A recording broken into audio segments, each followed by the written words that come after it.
हो जाती है, इसमें कोई प्रॉब्लम नहीं है। तो फिर क्लास की बात करते हैं और आ जाते हैं क्लास पर। उससे पहले आप अपने दोस्तों को बुला लीजिए क्लास के अंदर और कह दीजिए विशाल सर आ चुके हैं, लेट सही, थोड़ा सा लेट ही जाएंगे। ओके, तो आज क्या पढ़ने वाले हैं, जहां हम लोगों ने टॉपिक छोड़ा था पार्ट नंबर 13 में, हम लोग पढ़ रहे थे प्रकाशिक समावयवता, ऑप्टिकल आइसोमर्स के बारे में, ऑप्टिकल आइसोमेरिज्म के बारे में जान रहे थे। ठीक है, वहीं से मैं उठाऊंगा टॉपिक और फिर उसके आगे की चर्चा आज की जाएगी। ओके, भूख प्यास जब निकट नहीं आ विशाल सर जब केमिस्ट्री पढ़ा, अरे भाई ऐसा ना करो, खा पी लो नहीं बीमार पड़ जाओगे, ऐसा मत करो। ठीक है, खाते पीते रहो, बगल में ड्राई फ्रूट्स रख लो, हाँ खाते रहो पीते रहो, ठीक है, कुछ ना कुछ खाते पीते रहो, क्लास के अंदर पानी पीते रहो बराबर। ठीक है, दिमाग को एकदम हल्का सा जो उसको चाहिए उसको मिलना चाहिए। ठीक है, खाली पेट, एक खाली पेट रहेगा तो पेट दर्द करेगा, खाली दिमाग रहेगा तो कुछ भी समझ में नहीं आएगा, सर दर्द करने लगेगा। ठीक है, तो खाते पीते रहो और क्लास की फिर बात करते हैं। उससे पहले आप लोगों ने सभी को बुला लिया क्या? अभी नहीं भाई, सबको नहीं बुला पाए सर, 1 घंटा। अरे कोई बात नहीं, कोई बात नहीं, सभी को पहले, सबसे पहले गुड इवनिंग, ये तो जान लो सभी को, सबसे पहले गुड इवनिंग, राधे राधे, जय श्री राम, जय महाकाल। आज की क्लास बहुत शानदार होने वाली है क्योंकि आज उसी के आगे लेक्चर की बात करने वाला हूं और बेहतरीन रहने वाली। ओके चले, क्या कहते हो? और हम एक बात ये कहना चाहते हैं कि अभी से अपने छोटे छोटे प्रयास जारी रखिए। जो छोटे छोटे आपके प्रयास होते हैं ना प्यारे बच्चों, वही जाके एक बड़ा कहते हैं ना कि जब आप छोटे छोटे कदम चलते हैं, जब आप बचपन में बहुत छोटे थे, जब पापा ने उंगली पकड़ के चलाना सिखाया होगा, आपको चलना सिखाया होगा, तो आपने बहुत छोटे छोटे कदम रखे थे। आज जब धीरे धीरे बड़े हो गए हो तो आपके जो कदम है वो थोड़ा सा लेंथ जो है उनकी बढ़ गई है। तो हम चाहते हैं कि अभी से आप अपने छोटे छोटे प्रयास करते रहें, छोटी छोटी हेडिंग्स को याद करते रहें, छोटे छोटे प्रयत्न करते रहें। यही छोटे छोटे प्रयास जो आप आज करेंगे वही जाके कल को आपको आगे सफलता की ओर ले चलेंगे, क्योंकि चलना जरूरी है, रुकना नहीं है। चाहे वो छोटे छोटे कदम चलिए और चाहे आप रेंग के चलिए, ढनक जाइए, लेट जाइए, मगर चलते रहिए, रुकना नहीं है, क्योंकि छोटे छोटे कदम चलेंगे तभी सफलता आपको हासिल होगी प्यारे बच्चों। तो फिर इसी बात के साथ क्लास की स्टार्ट कर दी जाए। मैं खा पी के रहता हूं एकदम टन, यहां गले तक लील फूल के बैठा हूं, खाने पीने में मैं पीछे नहीं रहता। तुम लोगों की तरह थोड़ा नहीं, ठीक है, तुम लोगों की तरह नहीं हूं मैं। मेरा काम है खाते पीते रहो, क्लास करते रहो। ठीक है, चले बात किया जाए। चलो आ जाओ, चलो आ जाओ। जहां तक हम लोगों ने बात कर ली थी वहीं से आगे बात करने वाले हैं। पहले कल की थोड़ी सी लेक्चर, मतलब कल या परसों का जो भी कह सकते हो, लेक्चर रिपीट कर लेते हैं। हम लोगों ने क्या पढ़ा था? हम लोगों ने पढ़ा था कायरल कार्बन के बारे में, ये भी एक लेक्चर पढ़ा था, और इसके साथ में हम लोगों ने पढ़ा था कायरल कंपाउंड के बारे में। क्या आपको बात ये याद है? बहुत अच्छे से आपको बात याद होगी सर। यस सर, बहुत अच्छे से ये बात याद है, आपने बताई थी। कायरल कार्बन क्या होते हैं, कायरल कंपाउंड क्या होते हैं? जो कायरल कंपाउंड होते हैं सर, उनमें जब आपको कार्बन लिखना होता है तो उस पर आपको स्टार बना के लिखना होता है। अगर किसी कार्बन पर हम स्टार देख लेते हैं तो हम समझ जाते हैं कि वो कायरल कार्बन है। कायरल कार्बन कौन सा होता है सर? ऐसा कार्बन जो भिन्न भिन्न, जैसे यहां ए से जुड़ा है, यहां बी से जुड़ा है, यहां पर वो एक्स से जुड़ा है, ये वाई से जुड़ा है। तो अगर भिन्न भिन्न समूहों से जुड़ा है, उसके जो चारों संयोजकताएं हैं, चारों जो बॉन्ड हैं, अलग भिन्न भिन्न समूहों से जुड़ी हैं, तो हम कह सकते हैं कि वो कायरल कार्बन होगा। ओके चलो आ जाओ आगे। कायरल कंपाउंड की बात हम लोगों ने की थी कि सर जो एक दूसरे पर अध्यारोपित नहीं किए जा सकते हैं, मतलब अगर किसी का हम कोई दूसरा रूप बनाएं, तो अगर दूसरा रूप बनाए या कोई प्रतिबिंब रूप बनाए कह सकते हो, किसी का हम प्रतिबिंब रूप बनाए तो हम कह दें कि वो एक दूसरे पर अगर अध्यारोपित ना हो तो कहलाएंगे क्या? क्या कहलाएंगे? कायरल कंपाउंड कहलाएंगे। अगर अध्यारोपित हो जाते हैं तो कायरल कंपाउंड कहलाएंगे। वहीं से आगे ये बात है कि प्रतिबिंब रूप क्या होते हैं, एनेंसियोमर्स का क्या होते हैं। एनेंसियोमर्स इसे कई बातों में कहते हैं, देखो जरा पढ़ लो। कई टीचर क्या क्या बोलते हैं? कई टीचर बोलते हैं एनेंसमर्स, कई टीचर बोलते हैं एनेंसियोमर्स, कई टीचर बोलते हैं एनेंसियोमर्स। तो हर एक बात पर, हर एक लैंग्वेज में अलग अलग बात कही जाती है। तो हम सीधे आप कहेंगे कि इसे आपको पढ़ना है एनेंसियोमर्स या एनेंसमर्स। ठीक है, तो प्रतिबिंब रूप क्या होते हैं, एनेंसियोमर्स क्या होते हैं, इसके बारे में चर्चा करने वाले हैं। एकदम साधारण भाषा में चर्चा करने वाले हैं, एक बार में दिमाग में आपके अंदर बात घुस जाएगी। ओके, घुस जाएगी मतलब क्या? फिट हो जाएगी। आ जाओ जरा, मैं क्या कहता हूं, कहता क्या हूं, साथ साथ लिखते चलेंगे और समझते भी चलेंगे, जो हमारी जिम्मेदारी है कि यहां पूरे टॉपिक से हमसे 2 नंबर का पूछा जाएगा। 2 नंबर के साथ साथ हमें 1 नंबर का भी पूछा जा सकता है ऑब्जेक्टिव के रूप में। क्या कहते हैं? किसी यौगिक का वह प्रतिबिंब समावयवी,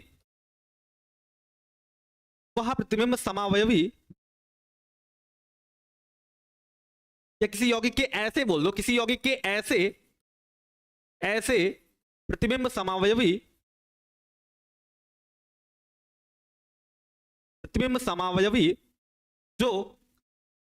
जो एक दूसरे पर, बात वही है, जो एक दूसरे पर अध्यारोपित जो एक दूसरे पर अध्यारोपित ना हो पाए, अध्यारोपित ना हो पाए, प्रतिबिंब रूप कहलाते हैं, एनेंसियोमर्स कहलाते हैं। क्या कहलाते हैं आप प्यारे बच्चों, क्या कहोगे सर? प्रतिबिंब रूप कहलाते हैं, एनेंसियोमर्स कहलाते हैं। क्या याद हो गई ये बात? ये एकदम सिंपल सी कायरल कंपाउंड वाली बात है, कायरल कंपाउंड वाली ही बात है। आप एकदम दिमाग में चल रहा होगा सर कि कायरल कंपाउंड में भी आपने कहा था सर ऐसे प्रतिबिंब रूप होंगे, क्या कह सकते हो ऐसे प्रतिबिंब समावयवी होंगे, आइसोमर्स होंगे, ऐसे क्या कह सकते हैं इमेज वाले प्रतिबिंब वाले जो होंगे। अच्छा, बीच में अगर हम कोई दर्पण रख देंगे तो उसका प्रतिबिंब ही बनेगा सर। तो वही आपकी बात कर रहे हैं सर, आपने बीच में एक दर्पण लगाया था, मुझे याद है अच्छे से। तो अगर हम बीच में दर्पण लगा दें तो जो उसका प्रतिबिंब बनेगा, जो उसका प्रतिबिंब आइसोमर्स बनेगा, समावयवी बनेगा, अगर दोनों एक दूसरे पर अध्यारोपित नहीं हो पा रहे हैं तो हम उन्हें कहेंगे ये एक दूसरे के प्रतिबिंब रूप हैं। जरा एग्जांपल में आ जाओ, समझ लेते हैं। एग्जांपल में जरा आ जाओ, समझ लेते हैं। जैसे एग्जांपल में समझ लेते हैं, जैसे मैंने कह दिया यहां पर, यहां कह दिया कि ये है C2H5OH, C2H5 है, ठीक है, C2H5 हो गया। या मैंने कह दिया यहां पर OH है, ये C है, आगे की ओर लगा हुआ है C2H5, ठीक है, यहां पर लगा हुआ है क्लोरीन और इधर लगा हुआ है H, ठीक है। बहुत ध्यान समझना, इसको समझ लो। और मैंने बीच में लगा दिया दर्पण, बीच में मैंने दर्पण लगा दिया, ठीक है, मैंने लगा दिया है दर्पण। और इसी का रूप कैसे बना रहा हूं देखना जरा, C2H5 को यहां लगा रहा हूं, Cl को यहां लगा रहा हूं, ठीक है, समझ रहे हो ना। या तो ये कर लो, या तो एक चाहो तो ये भी काम कर सकते हो। यहां पर CH3 लगा लेते हैं, आ जाओ जरा, यहां पर आ जाओ, CH3 लगा लेते हैं, ठीक है। वैसे हम लोग चैप्टर पढ़ रहे थे क्लोरो वाला, मगर समझने के लिए क्या किया जाए, क्या थोड़ा सा चेंज कर लें, क्या चेंज कर लेते हैं, क्या करें, थोड़ा चेंज कर ले। यहाँ कॉपी में कुछ दूसरा बना हुआ है, देख सकता हूं मैं, यहाँ दूसरा है, मैं सोचा थोड़ा सा चेंज कर लूँ इसको। आ जाओ, अच्छा चेंज कर लेता हूँ थोड़ा, अच्छा इसको चेंज कर लेते हैं, आ जाओ अपने हिसाब से बना लेते हैं। जैसे मैंने कह दिया यहां पर CH3 है, या मैंने कह दिया यहां पर C2H5 है, यहां पर C है, यहां पर H है, आगे की ओर हमारा CH3 बैठा हुआ है, और ये हमारा है Cl, क्या है हमारा Cl लगा हुआ है। इसी को मैं पलट के बना रहा हूं, मैंने कह दिया यहां पर C2H5 है, यहां पर C है, ये रहा H, ये आगे की ओर मैंने कह दिया आगे की ओर हमारा Cl हो गया, और इस dot dot dot dot dot dot पे CH3 हो गया। जरा इन दोनों को देखकर बताओ, और ये बताओ क्या दोनों एक दूसरे पर अध्यारोपित हो सकते हैं? क्या दोनों एक दूसरे पर अध्यारोपित हो सकते हैं? नहीं सर। अगर मैं इसे उठा के इसके ऊपर रखूंगा तो मैं ये पाऊंगा यहां पर नीचे Cl लगा है, मतलब सामने की ओर यहां Cl लगा है और यहां सामने की ओर CH3 लगा है। इसका मतलब सर ये दोनों एक दूसरे पर अध्यारोपित नहीं हो सकते हैं। इसका मतलब ये एक दूसरे के प्रतिबिंब रूप हैं, एनेंसियोमर्स हैं। अच्छा, एक बात और है सर, अगर मैंने ये कह दिया सर ये 60 डिग्री राइट में रोटेट करता है, प्लस 60 डिग्री, अगर ये प्लस 60 डिग्री राइट में रोटेट करेगा तो ये वाला सर प्लस 60 डिग्री, ये माइनस 60 डिग्री क्या करेगा, लेफ्ट में रोटेट करेगा। ये बात तो दिमाग पे चल रही है सर। हमने दो रूप बनाए, क्योंकि आपने ये समझाया था कि अगर आप किसी ध्रुवित प्रकाश को ले रहे हो, मान लो कोई भी ध्रुवित प्रकाश ले रहे हो और उसे किसी विलयन से, किसी कार्बनिक विलयन से आप पास करा रहे हो, तो वो ध्रुवित प्रकाश को पहली बात समतल कर देता है, प्लेन पोलराइज कर देता है, PPL कर देता है, प्लेन पोलराइज लाइट कर देता है। अब जो प्लेन पोलराइज लाइट है, अगर आप उसे किसी कार्बनिक विलयन से पास करा रहे हो तो वो कार्बनिक विलयन दो प्रकार से उसको मोड़ने की क्षमता रखता है, एक डेक्स्ट्रो और एक कैसा, लियो। और मैंने कहा था अगर क्लॉकवाइज, देखो क्लॉकवाइज अगर मोड़ रहा है तो वो जो हमारी बनती है उसे कहते हैं डेक्स्ट्रो। क्या कहते हैं, डेक्स्ट्रो है। अगर वो लेफ्ट मोड़ रहा है, एंटी क्लॉक मोड़ रहा है, तो हम ऐसी संरचना को बोलते हैं लीवो है। कौन सी है, लीवो है। दो ही तो संरचना हम लोगों ने पढ़ी थी। अगर सर उसे 60 डिग्री राइट में रोटेट कर रहा है, प्लस का मतलब राइट में रोटेट कर रहा है, मैं कहूंगा वो डेक्स्ट्रो है। अगर वो 60 डिग्री लेफ्ट में रोटेट कर रहा है तो मैं कहूंगा वो लीवो वाला है। कौन सा वाला है, लीवो वाला है। इतनी क्या बात आपके दिमाग में चढ़ गई, बोलो, नहीं चढ़ी? अरे मैंने कहा अगर ये 60 डिग्री राइट में रोटेट हो रहा है, ध्यान समझना, राइट में क्यों रोटेट हो रहा है ध्यान समझना। ये वाला Cl यहां आ गया ना, देखो CH3 पहले सामने लगा था, अब कहां चला गया, पीछे। जो सामने लगा था वो कहां चला गया, पीछे। तो मतलब ऐसे रोटेट हुआ ना, समझना। मान लो ये वाला CH3 है और ये वाला है Cl, समझ रहे हो, ये वाला CH3 है और ये वाला है Cl। तो मैंने कहा ऐसे लगा हुआ है, ऐसे। तो ये वाला हाथ सामने है, ये वाला हाथ पीछे, ध्यान से दिख रहा है। तो मैंने कहा अगर राइट में रोटेट किया, रोटेट, अभी तो मान लो 180 डिग्री रोटेट हो रहे हैं हम, ऐसे थे और ऐसे हो गए, 180 डिग्री रोटेट हो रहे हैं, तो मैं 180 डिग्री की बात नहीं कर रहा हूं, मैं यहाँ 60 डिग्री की बात कर रहा हूं। अगर मैंने कहा ये 60 डिग्री राइट में रोटेट हो तो ये डेस्ट्रो है, अगर ये लेफ्ट में रोटेट हो तो ये लीवो है। इतनी बात तो समझ में आ रही है। अब ये भी समझ में आ रहा सर ये दोनों एक दूसरे पर अध्यारोपित नहीं किए जा सकते। किए जा सकते हैं? नहीं हो सकते, क्योंकि सर इसमें सामने की ओर CH3 है, पीछे Cl है, इसमें सामने की ओर Cl है, पीछे क्या है? CH3 है। पर एक दूसरे पर ये अध्यारोपित नहीं होंगे, इसका मतलब सर ये दोनों एक दूसरे के प्रतिबिंब रूप कहलाएंगे, एनैंसियोमर्स कहलाएंगे। आ जाओ, अच्छा आगे बात कर। अब रेसिमिक मिश्रण क्या होता है? रेसिमिक मिश्रण होता क्या है? तो सिंपल सी परिभाषा में जानोगे कि थोड़ा लंबी चौड़ी। सिंपल सी परिभाषा क्या है देखो जरा। किसी यौगिक के ध्यान सुनना, बहुत ध्यान सुनना, एक बार में समझ में आ गई। किसी यौगिक के डी व एल रूपों के समावयवी का मिश्रण रेसिमिक मिश्रण कहलाता है। क्या कहलाता है प्यारे बच्चों? रेसिमिक मिश्रण कहलाता है। बहुत जल्दी याद हो गया कि नहीं याद हो गया? जरा ये बात मुझे बता दो कि क्या ये परिभाषा याद हो गई? क्या मैं याद भी करा दूंगा और आपको तुरंत समझा भी दूंगा क्या कह रहे हैं। रेसिमिक मिश्रण कहलाता है। याद हो गया? यस सर या नो सर? बोलो, याद हो गया क्या? याद हो गया? देखो एक और, इसके नाम के प्रारंभ में DL या प्लस माइनस लिखते हैं। बहुत ध्यान समझा रहा हूं, आराम आराम समझना, बहुत ध्यान समझा, आराम आराम समझना, एकदम बात दिमाग में छप जाएगी क्या मैं समझाना चाहता हूं। ठीक है, क्या मैं समझाता चाहता हूं, बहुत दिमाग में आराम आराम समझना, एकदम दिमाग में आ जाएगी। लिखा हुआ है, अच्छा एग्जांपल ले लेते हैं, मान लो एग्जांपल ले लेते हैं ब्यूटेन टू ऑल का। मैंने कह दिया plus minus butane two all, क्या है? ब्यूटेन टू ऑल है, ब्यूटेन टू ऑल है। इसकी जगह संरचना में बना रहा हूं, ब्यूटेन टू ऑल है मतलब सर दो पर क्या लगा है? ऑल लगा हुआ है। ठीक है, ब्यूटेन टू ऑल है मतलब दो पर ऑल लगा हुआ है। और जरा इसको बना के देखते हैं उनको। देखो मैंने कहा ये OH है, ये C है, ये आगे की ओर यहां पर C2H5 लगा हुआ है, यहां पर H लगा हुआ है, और यहां पर पीछे की ओर CH3 लगा हुआ है। ठीक है, दूसरा देखो, मैंने कह दिया ये OH लगा हुआ है, यहां पर इस बार क्या हुआ? आगे की ओर क्या आ गया? आगे की ओर इस बार आ गया CH3, पीछे की ओर चला गया C2H5। अब दोनों को देखो जरा, एक बार जरा दोनों को ये चेक कर लो, दोनों को ये चेक कर लो कि क्या दोनों एक दूसरे पर अध्यारोपित हो सकते हैं? नहीं सर, एक दूसरे पर अध्यारोपित नहीं हो सकते हैं। एक बात तो समझ में आ रही कि सर ये दोनों एक दूसरे पर अध्यारोपित नहीं हो सकते, क्योंकि सर यहां C2H5 सामने लगा है और यहां C2H5 पीछे लगा है। अगर मैं पूरी की पूरी उठा के संरचना इसके ऊपर अध्यारोपित करना चाहूंगा तो OH के ऊपर OH आ जाएगा, H के ऊपर H आ जाएगा, मगर सर CH3 के ऊपर CH3 आना चाहिए, मगर यहां है नहीं। ये आना चाहिए इसके ऊपर, मगर नहीं आया। इसका मतलब सर ये D रूप है और ये वाला L रूप है। तो हो गया ना D और L रूप? अभी पीछे समझाया इसको जस्ट। ये वाला कौन सा रूप हो गया? आपने कहा सर ये वाला हो गया D रूप। अच्छा, और ये वाला कौन सा रूप हो गया? आपने कहा सर ये वाला हो गया L रूप हो गया। क्या हो गया? L रूप हो गया। उन्होंने क्या कहा कि किसी यौगिक के D व L रूपों के समावयवी का मिश्रण रेसिमिक मिश्रण कहलाता है। मतलब अगर मैं D रूप ले लूं और L रूप ले लूं तो इसी का जो मिक्सचर होगा, इसी का जो मिक्सचर होगा, ये पूरा का पूरा मिक्सचर, ये और ये दोनों मिला के, समझे? ये D रूप और ये वाला L रूप, अगर किसी यौगिक के D रूप और L रूप का पूरा मिश्रण बना दे, ये दोनों का मिश्रण बना दे, तो ये भी शामिल है, ये भी शामिल है, इसलिए मैंने ऐसा तीर लगाया। अगर मिश्रण बना दे तो इसी मिश्रण को कहते हैं रेशमिक मिश्रण। क्या कहते हैं प्यारे बच्चों? इसी मिश्रण को कहते हैं रेशमिक मिश्रण। रेशमिक मिश्रण कहते हैं।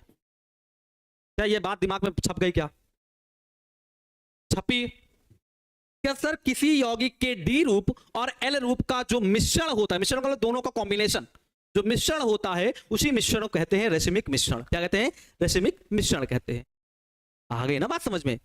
आई ना? अगर मान लो अच्छा मान लो ये अगर प्लस 60 डिग्री मतलब ये अगर राइट में रोटेट करेगा तो ये वाला -60 डिग्री मतलब ये वाला सर लेफ्ट में रोटेट करेगा, क्योंकि ये एल रूप है, लीवो रोटेटरी है, और ये डी रूप है, डेक्स्ट्रो रोटेटरी है। तो अगर ये राइट में रोटेट कर रहा है तो डी रूप हो गया, अगर ये लेफ्ट में रोटेट कर रहा है तो ये एल रूप हो गया। तो इन दोनों का जो मिश्रण होता है उसे कहते हैं रेसिमिक मिश्रण। बहुत आसानी से बात थी, ठीक है। अब एक बात समझो, अगर ये 60 डिग्री राइट में रोटेट करेगा और ये 60 डिग्री लेफ्ट में रोटेट करेगा तो दोनों का जो कॉम्बिनेशन आएगा वो क्या आएगा? 0 आएगा। सही बात है। कैसे? अगर मैं ये प्लस 60 डिग्री में -60 डिग्री ऐड कर दूं, बात समझना, ये प्लस 60 डिग्री और ये -60 डिग्री, तो कितना बचा? कुछ बचा? ये बताओ। अगर ये 60 डिग्री राइट में रोटेट कर रहा है तो ये वाला 60 डिग्री कहां रोटेट कर रहा है? लेफ्ट में। तो दोनों एक दूसरे को क्या कर देंगे?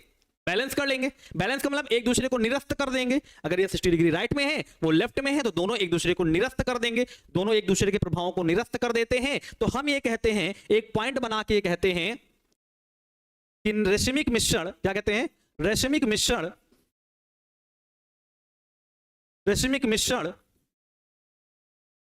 पूर्ण रूप से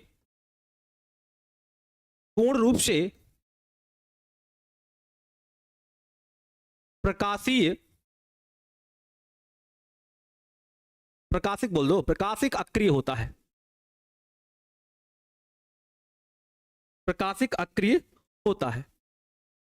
क्या ये बात समझ में आई क्या?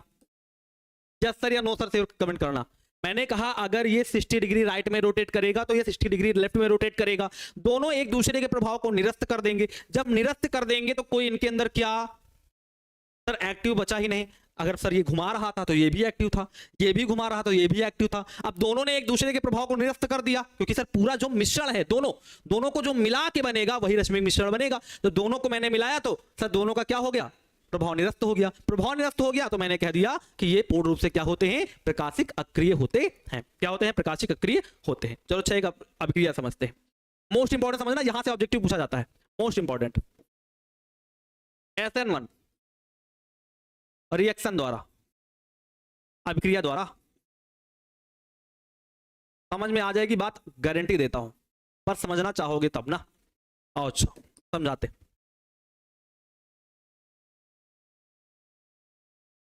एग्जाम्पल तो भैया देखने पे 2 क्लोरोब्यूटेन, अच्छा 2 क्लोरोब्यूटेन, C2H5 C, ये आगे की ओर मैंने लगा दिया, बहुत आगे हो गया, आगे की ओर मैंने लगा दिया CH3, पीछे की ओर लगा दिया Cl, ये लगा दिया H, ये क्या लगा दिया? H लगा दिया।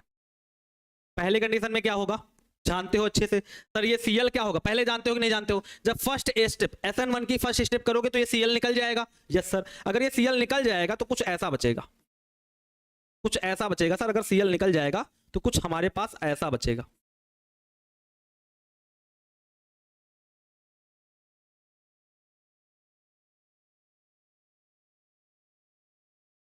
क्या सही है?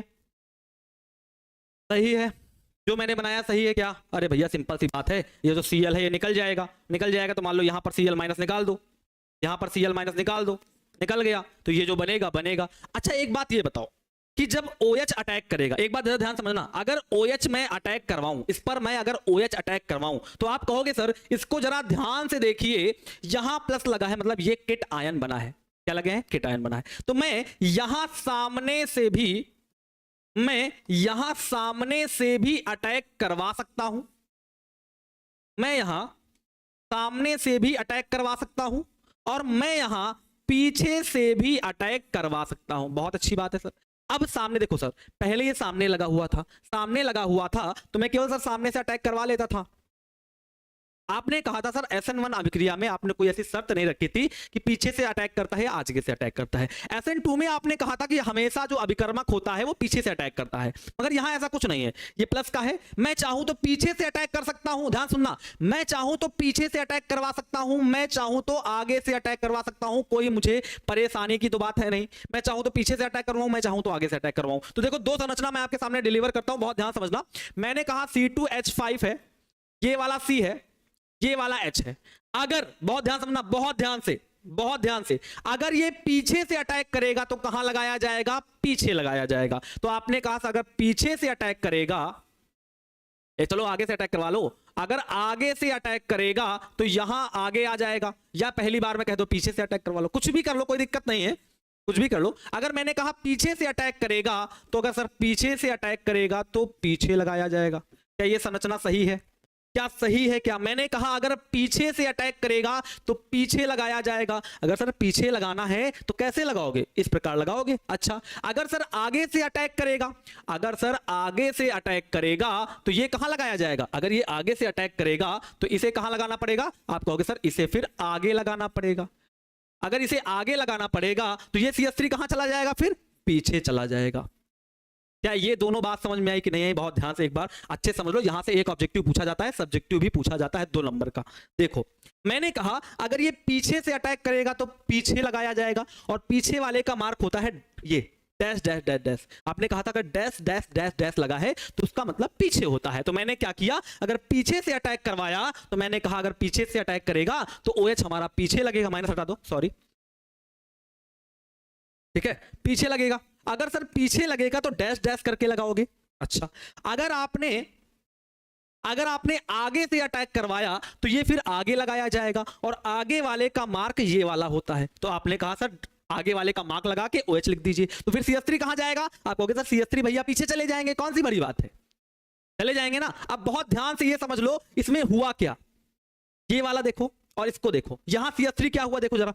पहले CH3 यहां लगा हुआ था, यस सर या नो सर? पहले CH3 आगे था ना, आगे से कहां चला गया? आप कहोगे सर आगे से पीछे चला गया।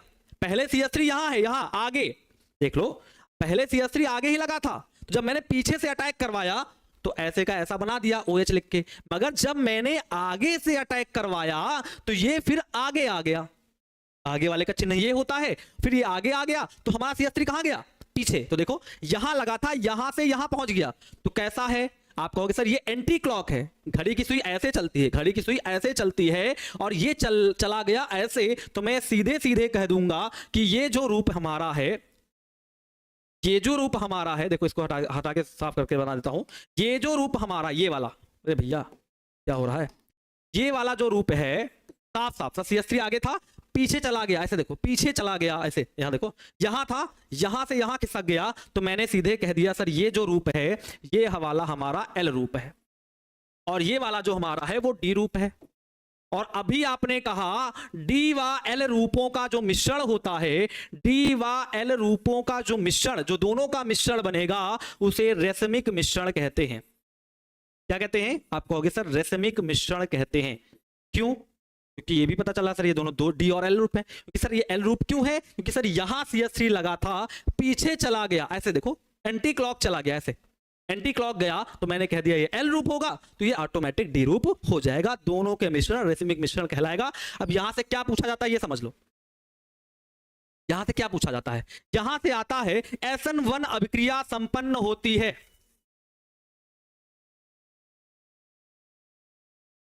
सुना? काम नहीं कर रहा, सिंपल सा था। अरे भैया जब पीछे से अटैक करेगा तो पीछे लगाया जाएगा, और पीछे को किससे रिप्रेजेंट करते हैं? डैश डैश से। तो आपने कहा मैंने डैश डैश से OH को लगा दिया। अच्छा, जब मैंने कहा आगे से अटैक करेगा तो आगे लगाया जाएगा, और आगे का चिन्ह ये वाला होता है, ये वाला जो होता है, ये वाला चिन्ह जो होता है वो आगे का होता है। जब रिप्रेजेंट करेंगे तो इसी वाले चिन्ह से करेंगे, इसी वाले चिन्ह से करेंगे तो सर इसी वाले चिन्ह से मैंने OH लगा दिया। तो फिर CH3 कहां जाएगा? तो आपने कहा सर CH3 यहां लगा था, यहां से मैंने यहां हटा, देखो यहां लगा था ना CH3, इसकी जगह पर अब अगर OH आ गया तो CH3 यहां चला जाएगा। तो अगर OH यहां आ गया तो CH3 यहां जाएगा। तो खुद ही देख लो कैसे जा रहे हो, एंटी क्लॉक जा रहे हो ना, ऐसे वो घड़ी की उल्टी दिशा में लगा था, यहां चला गया, यहां हो गया ना एंटी क्लॉक। और एंटी क्लॉक हो गया तो क्या बोलोगे? L रूप बोलोगे। ये वाला हमारा D रूप हो जाएगा, और दोनों का जो मिश्रण होगा, D और L रूपों का जो मिश्रण होगा वो रेशमिक मिश्रण कहलाएगा।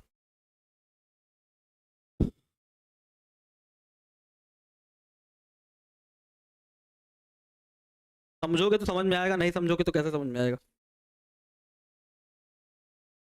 समझ रहे हो क्या कह रहा हूं? चलो आप, क्षारण और धारण होगा। हाँ, धारण और प्रतिलोमन का मतलब समझ लो, इसका मतलब केवल समझ जाओगे बस, बात समझ में आ जाएगी। एक ही बार में समझा देता हूं, ठीक है? ठीक है।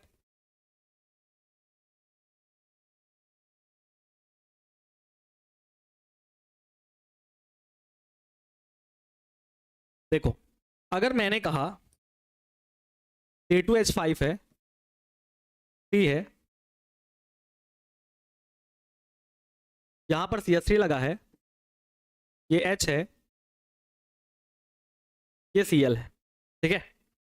पहली कंडीशन में क्या हुआ, पहली कंडीशन में क्या हुआ, जब मैंने इसके अंदर न्यूक्लियोफिलिक डाला, बहुत ध्यान समझना, जब मैंने इसके अंदर न्यूक्लियोफिलिक डाला तो क्या हुआ, बहुत ध्यान समझना, क्या हुआ कि जहां पर Cl था वहां पर चुपचाप, जहां पर Cl था वहां पर चुपचाप क्या लग गया, क्या लग गया, न्यूक्लियोफिलिक लग गया। पहली कंडीशन पर जहां Cl था वहां पर न्यूक्लियोफिलिक लग गया। दूसरी कंडीशन पर क्या हुआ, जब मैंने न्यूक्लियोफिलिक इसके अंदर डाला तो क्या हुआ, इस बार क्या हुआ, क्या हुआ, पीछे से अटैक हुआ। कहां से अटैक हुआ, पीछे से, आगे समझ लो, ऐसे समझ लो। तो क्या हुआ, इस बार कुछ ऐसा हो गया कि जो न्यूक्लियोफिलिक आया वो आगे आ गया, जबकि जो हमारा CH3 था वो पीछे चला गया। बहुत आसान था समझना, अगर समझ जाओगे तो। पहली बार में क्या हुआ, Cl जहां लगा था वहीं पर न्यूक्लियोफिलिक आ गया, आराम समझो, जहां Cl था वहीं न्यूक्लियोफिलिक आ गया। दूसरी कंडीशन में क्या हुआ, जहां Cl था वहां न्यूक्लियोफिलिक नहीं आया, जहां Cl कहां लगा था, पीछे, तो पीछे ना आके के आगे आ गया, और जो CH3 था उसको कहां भेज दिया, पीछे भेज दिया। एकदम आसान था सर। क्या हुआ, पहली कंडीशन में क्या हुआ, जहां Cl मतलब पीछे Cl लगा था तो हमारा न्यूक्लियोफिलिक पीछे ही बैठ गया।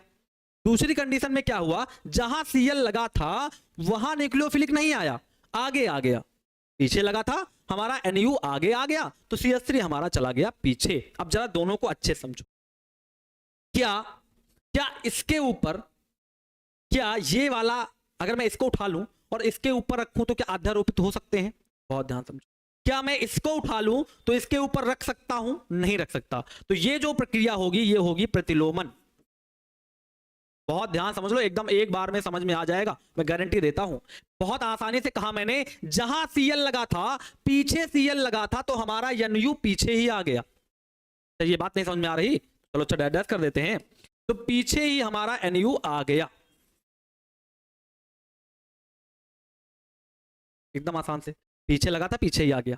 अगली कंडीशन में क्या हुआ, Cl लगा था पीछे, हमारा Nu आ गया आगे। ये मार्क किसका है, आगे का।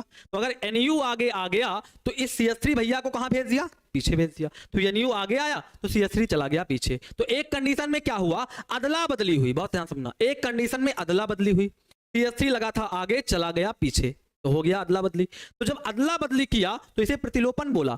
मगर जब कोई अदला बदली नहीं हुई है, देख लो आराम से, कोई अदला बदली नहीं हुई, जहां Cl लगा था चुपचाप वहीं Nu आके बैठ गया, तो इसे कहते हैं धारण। क्या कहते हैं प्यारे बच्चों, इसे कहते हैं धारण। बोलो, नहीं आई बात समझ में,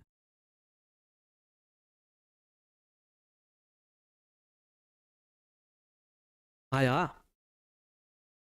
Cl लगा था पीछे, Nu आ गया पीछे, एक कंडीशन, और कुछ बदला नहीं बदला। बट यहां क्या हुआ, Cl लगा था पीछे मगर Nu आ गया आगे। तो दूसरी तरह दिखाता हूं, Cl लगा था पीछे, Nu आ गया आगे, तो CH3 हमारा पीछे चला गया। दो कंडीशन है, एक में Nu पीछे आना था, पीछे ही आया। एक में Nu जब आगे आ गया तो CH3 भैया पीछे चले गए, और कुछ नहीं। ठीक, तो जब प्रतिलोमन हुआ तो स्थानों की अदला बदली हुई, और जब क्या हुआ धारण, तो स्थानों की अदला बदली नहीं हुई। हुई, हुई क्या, बोलो बताओ जरा, बदला हुई नहीं हुई। एक जरा रिएक्शन समझाता हूं, जरा देखो, देखो रिएक्शन समझाता हूं, बहुत ध्यान समझो, आ जाएगा समझ में। कैसे नहीं आएगा, मैं खड़ा हूं तो नहीं आएगा। मैंने कह दिया,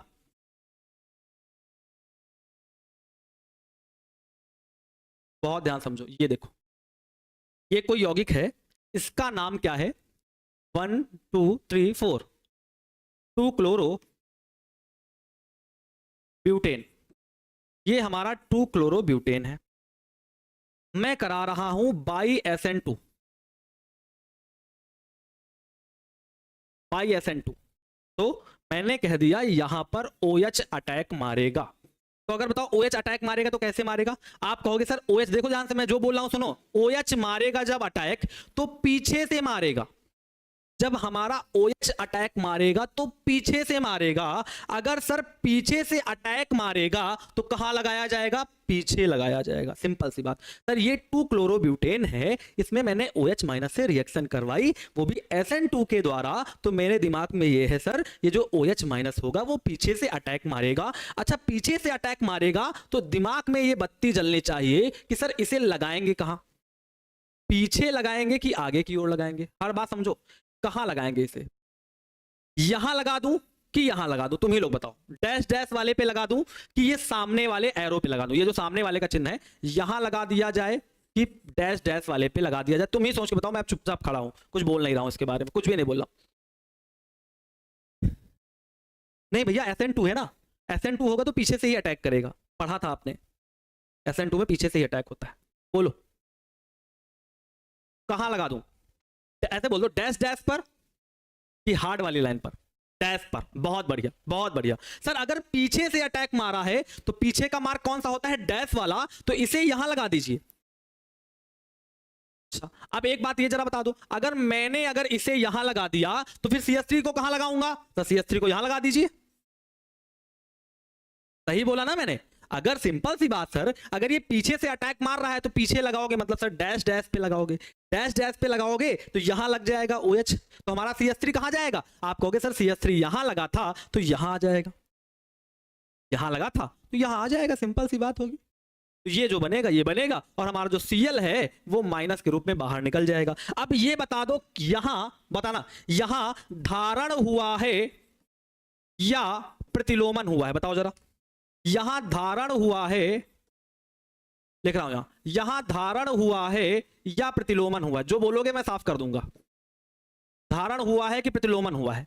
बताओ। निकल तो गया Cl। धारण होगा कि प्रतिलोमन होगा? ये इसी बात से तुम्हारे समझ में आ जाएगा कि मैं क्या कहना चाहता हूं।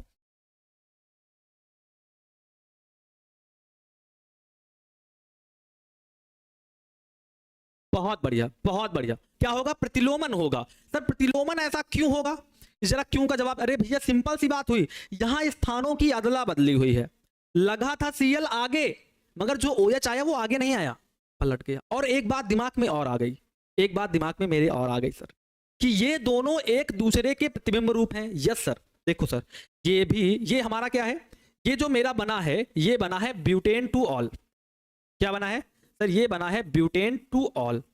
एक बात तो सर समझ में आ रही है, एक बात तो समझ में आ रही सर। यहां पर सर आप ये ना कहिएगा कि दोनों प्रतिबिंब रूप हैं, क्योंकि सर आपने अदला बदली नहीं की है। यहाँ Cl लगा है, वहां OH लगा है। ये बात आप ना कहिए तो ज्यादा अच्छा है। यहाँ प्रतिलोमन और धारण की बात हो रही है, तो मैंने कह दिया सर CH3 आगे पीछे लगा था, अब यहां आगे आ गया है, तो स्थानों का अदला बदली हुआ है। जो जैसा था वैसा अब नहीं रहा। ठीक, अगर ये आगे लगा था और OH हमारा आगे ही आ जाता तो कोई अदला बदली होती? नहीं होती सर। अगर अदला बदली नहीं होती तो सिंपल से मैं बोल देता ये धारण हुआ है, एक दूसरे को किसी ने धारण कर लिया।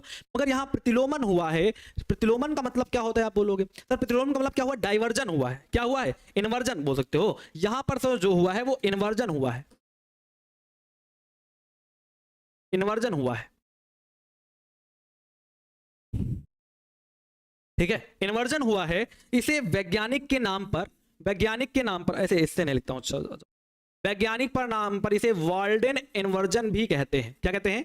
वाल्डन इन्वर्जन भी कहते हैं। याद रखना, एक वैज्ञानिक का नाम है वाल्डन। वाल्डन ने बताया था धारण और प्रतिलोमन क्या होता है, तो उन्हीं के नाम पर इसे वाल्डन इन्वर्जन भी कहते हैं। मतलब सर वाल्डन प्रतिलोमन भी कहते हैं। हाँ बहुत बढ़िया। कैरल यौगिक है भी ना, ना ऐसा नहीं बोल सकते आप। ये अलग है और वो अलग है, दोनों अलग अलग यौगिक हैं। एक ही यौगिक को तो बोलोगे ना कैरल यौगिक है। जब मैं इसका कोई दूसरा रूप बनाऊंगा, इसका दूसरा रूप बनाऊंगा, तब मैं बोलूंगा कि ये कैरल है कि नहीं है। मगर अभी मैं इसे नहीं बोल सकता हूं कि ये कैरल है कि नहीं, अभी मुझे कुछ भी इसके बारे में पता नहीं है। हाँ ये कह सकता हूं कि इसके अंदर जो है कायरल कार्बन है। ये देखो, ये जो कार्बन है हमारा कायरल कार्बन है, इसके अंदर भी कायरल कार्बन है। ये बोल सकता हूं कि दोनों के अंदर एक एक कायरल कार्बन है, मगर मैं अभी ये नहीं बता सकता कि ये वाला कायरल यौगिक है या नहीं। ठीक, वैसे कह सकता हूं कि कायरल यौगिक है क्योंकि इसके अंदर POS नहीं है, प्लेन ऑफ सिमेट्री नहीं है। यहां अगर मान लो ऐसे खींचोगे तो ऊपर केवल C2H5 दिखेगा, नीचे 3 लोग दिखेंगे। अगर मैं ऐसे ऐसे खींचूंगा तो इधर H दिखेगा, इधर CH3 दिखेगा। तो अगर मैं प्लेन ऑफ सिमेट्री खींचूंगा तो दोनों का अलग अलग रूप होगा, तो मैं कहूंगा इसके अंदर POS नहीं है। क्या POS नहीं है? इसका मतलब सर ये भी कायरल कंपाउंड है। क्या है? ये भी कायरल कंपाउंड है, ये भी कह सकते हो आप, ऐसी बात नहीं है बनाने, ये भी कायरल है क्योंकि सर इसके अंदर भी प्लेन ऑफ सिमेट्री नहीं है, POS नहीं है, इसलिए ये भी हमारा कायरल कंपाउंड है। अब बहुत आसान था ये खींचना, भाई कोई प्लेन ऐसे ऐसे खींच दो, मतलब ऐसे ऐसे खींच दिया तो इधर H दिख रहा है, उधर OH दिख रहा है, तो हुआ ना प्लेन ऑफ सिमेट्री। नहीं है सर, एक जैसा नहीं है। ऐसे ऐसे खींच दो तो सर ऊपर C2H5 है, नीचे CH3 है, सर एक जैसा, और C2H5 है, नीचे CH3, एक जैसा फिर भी नहीं है। इसमें भी ऐसा करके देखा तो ऊपर C2H5 है, नीचे Cl है। ऐसे खींच के देखा, इसमें H है, इसमें CH3 है। ऐसे खींच के देखा तो एक तरफ HCl है, एक तरफ C2H5 CH3 है, तो दोनों अलग अलग दिख रहे हैं, इसलिए प्लेन ऑफ सिमेट्री नहीं है। तो हम कह सकता हूं इसमें दोनों में प्लेन ऑफ सिमेट्री नहीं है, मतलब सब दोनों ही कायरल कंपाउंड माने जाते हैं। प्लेन ऑफ सिमेट्री, समरूपता का तल। और एक भी ये भी बात जान लो, बहुत आसान से याद हो जाएगी, जिसमें एक कायरल कार्बन होता है वो कभी भी वो हमेशा कायरल कंपाउंड होता है, याद रखा। जिसमें एक कायरल कार्बन होगा वो हमेशा कायरल कंपाउंड होगा, दिमाग में एक बात जान लो। जो एक कायरल कार्बन वाला कंपाउंड होगा, एक है, इसके अंदर कितना है? एक कायरल कार्बन। जिस यौगिक के अंदर केवल एक कायरल कार्बन होगा वो हमेशा कायरल कंपाउंड माना जाएगा। ठीक है, चाहो तो यहां पर स्टार बना के बात लिख लो। एक कायरल कार्बन वाला एक कायरल कार्बन वाला कंपाउंड सदैव कायरल कंपाउंड होता है।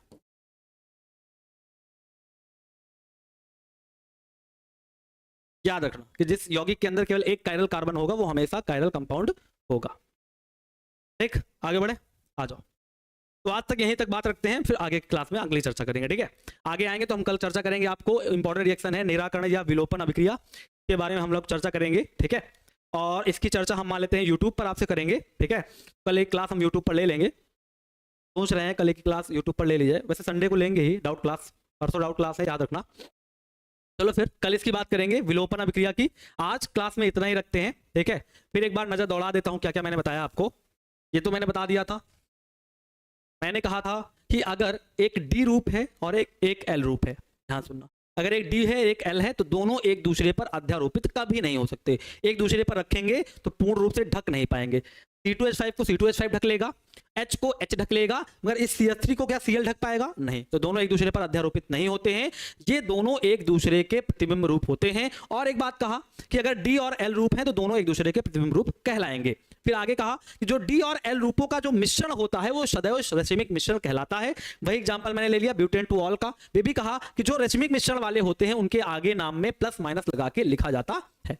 मैंने कहा अगर ये है 60 डिग्री राइट में रोटेट करता है तो ये वाला 60 डिग्री लेफ्ट में रोटेट करता है, तो मैंने कह दिया ये क्लॉकवाइज, तो डी है डेस्ट्रो वाला। ये एंटी क्लॉकवाइज, तो मैंने कह दिया ये एल है लीवो वाला। और इन दोनों का जो मिश्रण बनेगा उसे रश्मिक मिश्रण कहते हैं। फिर ये कहा मैंने ये 60 डिग्री प्लस में, ये माइनस में, मतलब दोनों एक दूसरे के प्रभाव को निरस्त कर देते हैं। तो मैंने कह दिया कि रश्मिक मिश्रण पूर्ण रूप से प्रकाशिक अक्रिय होता है। मुझे लगता है प्रकाशिक थोड़ा सा गलत लिखा है, मैं इसे सही कर देता हूं, प्रकाशिक अक्रिय होता है। ठीक है, प्रकाशिक अक्रिय होता है। फिर आया आगे SN1 के द्वारा। तो मैंने कहा सर आपने कहा SN1 जो अभिक्रिया होती है, SN वाले में क्या होता है पहले कि Cl बाहर चला जाता है। ठीक है, चला गया तो ये किट आयन बन गया। फिर आपने कहा सर ये OH माइनस पीछे से भी अटैक कर सकता है और आगे से भी अटैक कर सकता है। अगर पीछे से अटैक करेगा तो पीछे लगाया जाएगा, तो आपने कहा सर हमने डैश डैश करके पीछे लगा दो, डैश डैश का मतलब पीछे ही होता है। फिर अगर आपने कहा आगे से अटैक करेगा तो फिर आगे वाले चिन्ह पर लगाया जाएगा, तो मैंने कह दिया यहाँ OH मैंने आगे वाले चिन्ह पर लगा दिया, तो CH3 कहाँ जाएगा? आप कहोगे सर पीछे वाले चिन्ह पर। यहाँ क्या हुआ सर, CH3 लगा था यहाँ चला गया, यहाँ देख लो ना, यहाँ लगा था और यहाँ चला गया, मतलब यहाँ से यहाँ चला गया, मतलब सर ये वाला L होगा, क्यों दिख रहा ना, था यहाँ घूमा, मतलब सर कहाँ घूमा, एंटी क्लॉक घूमा, तो वो वाला L रूप होगा, तो ये वाला D रूप हो जाएगा। और इसी दोनों का मिश्रण हमेशा रश्मिक मिश्रण कहलाता है। यहां से ऑब्जेक्टिव आता है SN1 अभिक्रिया संपन्न होती है में, वहां आ जाता है रश्मिकरण द्वारा, रश्मिकरण, रश्माइजेशन, रश्मिकरण द्वारा। तो याद रखना रश्मिकरण यही से बना है, रश्मिक से ही बना है रश्मिकरण, वहां लिखा होगा रश्माइजेशन। ठीक है, रश्मिकरण, रश्मिकरण द्वारा हमेशा SN1 अभिक्रिया संपन्न होती है। आगे बढ़े थोड़ा, हमने धारण और प्रतिलोमन सीखा। क्या सीखा सर? जैसा लगा है अगर वैसे का वैसा ही है। सर Cl अगर पीछे लगा था तो आके अटैक वो पीछे ही कर दे और वैसे का वैसा बना ले, कुछ भी बदलाव नहीं हुआ। मगर अगर स्थानों का अदला बदली हो जाए, था Cl पीछे और Nu आके आगे लग जाए और CH3 को हमारे पीछे कर दे, एक दूसरे का स्थान अदला बदली हुई ना, था यहाँ चला गया वहां, तो फिर इस प्रक्रिया को प्रतिलोमन कहते हैं और इस वाली प्रक्रिया को, प्रोसेस को धारण कहते हैं। ठीक है, ये इंग्लिश में भी लिख देते हैं, लिखा हुआ है रिटेंशन एंड इन्वर्जन। ठीक है, ऊपर लिखा हुआ है रिटेंशन एंड इन्वर्जन। फिर आगे आए SN1। जो SN2 अभिक्रिया होती है वो सदैव प्रतिलोमन से होती है। दिमाग में एक बात और छप गई सर, जो SN2 होती है हमेशा वहां प्रतिलोमन होता है, इन्वर्जन होता है, जिसे एक वैज्ञानिक थे वॉल्डेन, उनके नाम पर बोला जाता है वॉल्डेन इन्वर्जन। ठीक, समझ गए? पूछा जाएगा SN2 अभिक्रिया में होता है धारण, प्रतिलोमन, दोनों, इनमें से कोई नहीं। सुना, SN2 अभिक्रिया में होता है धारण, प्रतिलोमन, दोनों, इनमें से कोई नहीं। तो कहां मारोगे? प्रतिलोमन में मारोगे। फिर आएगा SN1 अभिक्रिया में होता है धारण, प्रतिलोमन, दोनों, इनमें से कोई नहीं। इसका आप जवाब दो, फटाफट जवाब दे दो, डिफिनेशन नहीं आएगी पेपर में, परेशान ना हो। चलो बताओ, मैंने कहा SN1 अभिक्रिया में होता है धारण, प्रतिलोमन, दोनों, इनमें से कोई नहीं। फटाक से जवाब दो, SN1 में क्या होता है? चलो, SN1 में प्रतिलोमन, धारण, दोनों, देवराज जी कह रहे हैं दोनों, प्रतिलोमन, लक्ष्मी जी कह रहे हैं दोनों, दोनों। आ जाओ जरा, इसका दिखा देते हैं आपको। ये देखो, ये रही SN1। जब आपने SN1 कराई थी ना, तो देखो Cl कहां लगा था? पीछे। तो तुम्हारा OH कहां आया? पीछे। ध्यान सुनना, लगा था Cl कहां? पीछे। OH कहां आया? पीछे। और कहां आया? आगे। ध्यान सुनो, यहां दोनों हो रहा है। यहां हुआ क्या सर? जब लगा था पीछे और OH हमारा आया पीछे, तो यहां क्या हुआ? धारण हुआ। मगर जब लगा था पीछे और हमारा OH आ गया आगे, तो मैंने बोल दिया प्रतिलोमन हो गया। क्योंकि सर जो SN1 अभिक्रिया होती है उसमें अटैक दोनों ओर से हो सकता है, आगे से भी हो सकता है, पीछे से भी हो सकता है। जब आगे से या पीछे से, मतलब किसी एक बार में होगा तो सर धारण होगा, दूसरी बार में होगा तो प्रतिलोमन हो जाएगा। तो वही बात आपने कहा सर, SN1 अभिक्रिया में दोनों होता है, जबकि SN2 अभिक्रिया में केवल प्रतिलोमन होता है। न्यूक्लियोफिलिक, NU का मतलब न्यूक्लियोफिलिक। OH लिख सकते हो वहां पर, कोई दिक्कत नहीं। ठीक है, OH लिख लो, NH2 लिख, NH3 लिख लो, कुछ भी लिख लो, कोई दिक्कत नहीं वहां पर। क्वेश्चन बैंक तो आने दो कृष्णा कुमार जी। क्वेश्चन बैंक आई क्या? अभी नहीं आई क्या? अभी तो ये भी नहीं पता चल रहा है कि नया सिलेबस क्या है। सिलेबस भी तो अपडेट नहीं हुआ है कुछ भी। अपडेट की सूचना है कि जो अभी तक बिहार बोर्ड का सिलेबस था वही रहेगा, कुछ भी रिड्यूस नहीं किया जाएगा। तो फिर क्वेश्चन बैंक नहीं छपेंगी जब कुछ पता ही नहीं चल रहा है कि रिड्यूस होगा कि नहीं होगा। ठीक है, अब एक बात बता दो, कैसा लेक्चर रहा? लेक्चर कैसा रहा? कोई बात नहीं, 13 हो जाने दो, वैसे मैंने 15 से 20 से स्टार्ट किया था। बोलो कैसा रहा लेक्चर?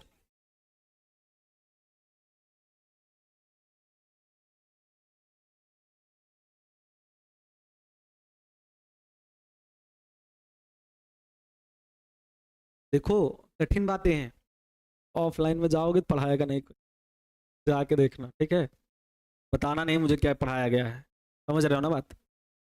ऑफलाइन अगर कोई जाता हो, इसमें इतने सारे बच्चों में कोई जाता हो तो जाना, ये चैप्टर पढ़ना, जब पढ़ा दिया जाए कुछ बोलना नहीं, केवल बस पढ़ना। जो चैप्टर पढ़ाया जाए सिर्फ पढ़ना, तो पूरा चैप्टर हो जाए तब पूछना सर ये तो आपने नहीं बताया, इतना डीप तो नहीं बताया सर आपने। ठीक है, कुछ एक बच्चा कह रहा था सर बिल्कुल नहीं समझ में आ रहा, वो कहाँ चला गया? ऐसे तो मस्त मस्त कहते हो, बताओ ना कैसा लगा। अब तो मैं सामने खड़ा हूँ, कुछ भी बोलो, कोई दिक्कत नहीं है। कोई टॉपिक पढ़ाऊंगा तुरंत नहीं समझ में आएगा। हाँ, ये सब नाभिक स्नेह अभिक्रिया ही चल रही है, उसी से रिलेटेड है ही। तुम देख सकते हो जितना भी टॉपिक सब पढ़ा है, सब किससे? नाभिक स्नेह अभिकर्मक से तो ही पढ़ा है, और कहीं से कुछ लिया गया है क्या?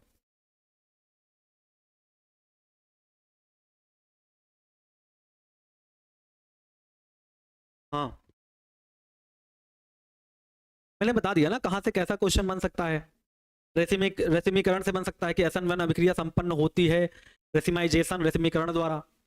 ठीक है, देख लेना, ऑब्जेक्टिव होंगे ऐसे क्वेश्चन में, पलट लो अगर पुरानी हो तो आपके पास। ठीक है, वैसे भारतीय भवन में इतने ऑब्जेक्टिव नहीं दिए हैं, फिर पलट लो देख लो। ठीक है, ऐसे सारे ऑब्जेक्टिव।